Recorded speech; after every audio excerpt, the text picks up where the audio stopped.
Inilah satu masalah lah. Orang lain juga itu pasal mengelak orang cantik. Sebab itu kenapa kami perlu tekankan, jangan ada pahalangan di hadapan di koridor, tempat laluan pergi bekerja, balik bekerja. Kita tak galak yang laluan pergi ini dihalang oleh benda-benda yang tak berkenaan.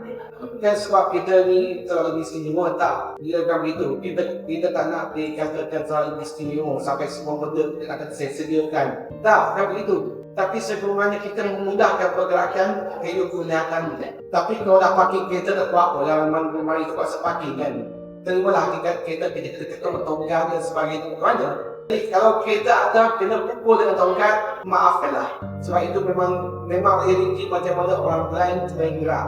Dia akan cuba mencari laluan supaya tidak menghalang laluannya. Kalau even terkena kaki tuan-tuan dan puan-puan pun maafkanlah. Sebab kita memang tak nampak.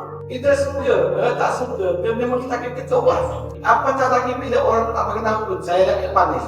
Especially dekat LRT kan, saya orang LRT kan. Dekat platform yang berdiri atas line putih. Kadang-kadang, ini satu masalah lah. Masalah pada mentaliti kita, mentaliti masyarakat kita ni. Orang lain juga itu pasal mengelak orang cantik. Itu hakikat. Sama ada kita suka atau tidak, itu hakikatnya. Tujuan program hari ini adalah memberitahu sekarang kepada kita macam mana realiti kehidupan kelihatan. Macam mana struggle kelihatan ni nak menjadi kehidupan mereka seharian.